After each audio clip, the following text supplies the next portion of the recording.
Биылғы жылы еліміздің жетекші аграрлық жоғары оқу орны саналатын Қазақ ұлттық аграрлық университеті 90 жылдық мерейтойын атап өтпекші. Бүгінгі таңда оқу орнымыз әлемдік деңгейдегі ұлттық зерттеу университеті ретінде дамып келеді. Университетте озық ғылыми зерттеу инфрақұрылымы жолға қойылған. Халықаралық агенттіктері аккредитациясын өткен агротехнологиялық хаб, су хабы, 7 ғылыми зерттеу институты, 8 инновациялық орталық, 31 ғылыми зертхана тиімді қызмет атқаруда.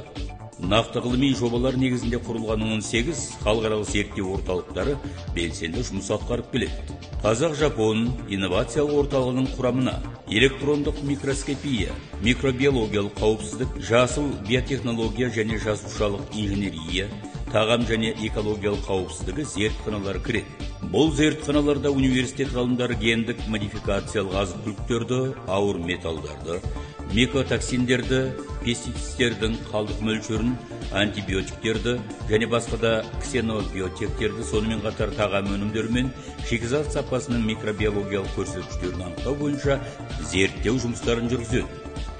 Тағам өнімдері технологиялары және сапасы инновациялық орталығында тағам өнімдерін өндірудің жаңа технологиялары дайындалады. Оның құрамына шикізаттың физика-химиялық және реологиялық талдауы мен тағам өнімдері технологиялары зертханалары кіреді. Сондай-ақ нан, тоқаш және кондитерлік өнімдерін, шұжық және сүт өнімдерін өндіруге арналған шағын цехтар жұмыс істейді. Бұл цехтарда шикізаттан бастап дайын өнімге дейінгі технологиялық кезеңдері қамтылған. Өнімдердің сапасының КССП, халал және басқа да стандарттарға сәйкестігі толықтай тексеріледі. Ғалымдарымыз сүт қышқылды пробиотикалық өнімдерді, сүт қышқылды өнімдерді өндіруге қажетті ашытқының жаңа технологияларын әзірлеп, сүт қышқылды бактериялар негізінде жасалған экологиялық таза өнімді игерді.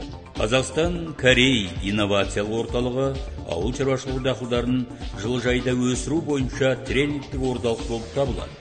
Университетіміздің оқу өндіріс шаруашылығында жыл сайын 400-450 тонна көкөніс өндіретін ақылды жылыжай құрылысы да басталып кетті.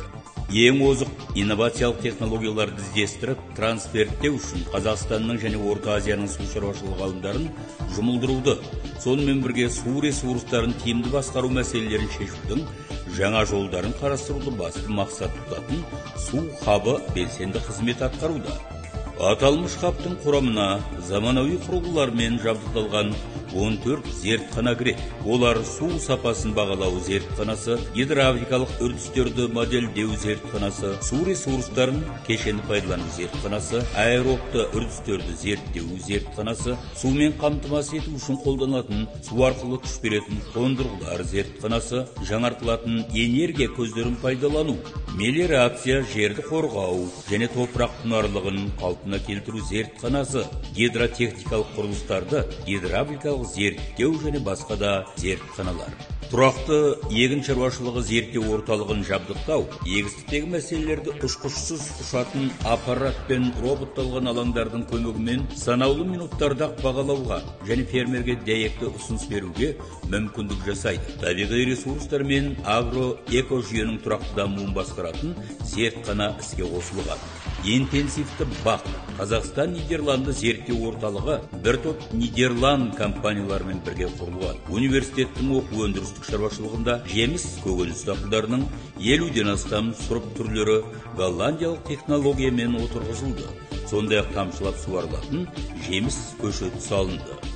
Вакцинология халықаралық зерттеу орталығы, Огайо штатының университеті және вакцин биотехнологиялық австралиялық компаниялары сынды шетелдік серіктестермен бірлесіп жұмыс істеп келеді. Орталық ғалымдары COVID-19 коронавирусіне қарсы қауіпсіз және тиімділігі жоғары нановакцина шығарумен айналысуда. Қазіргі уақытта интраназальді қолдануға болатын COVID-19 коронавирусына қарсы қауіпсіз және тиімділігі жоғары нановакцина әзірленді. Конвейер заводынан жаңа шыққан ауыл шаруашылығының озық технологияларын меңгерген агроинженерлік кадрлар даярлау және қайта даярлау сапасын арттыру мақсатында Қазақстан Беларусь агроинженерлік инновациялық орталық құрылған. Бұл орталық үстіміздегі жылдың өзінде ғана 75 ауыл шаруашылығы техникалары мен керекті қондырғылармен жабдықталды. оқу өндірісі базасында агротехнологиялық парк құрылған. Мұнда ғалымдар ауыл шаруашылығы дақылдары мен мал өсіру бойынша тәжірибе жүргізеді, және де өсімдіктердің жаңа сорттарын шығарып, мал басын асылдандырумен айналысса, көрсетілім алаңдарында ауыл кәсіпкерлері үшін егіс күндері өтіп тұрады. Бау-бақша және көкөніс ғылыми зерттеу орталығында қызанақ, картоп, бұрыш және салаттың жаңа сорттары шығарылды. Жеміс көкөніс шаруашылығындағы инновациялық агротехнологиялардың трансферті және бейімделуі жүргізілуде.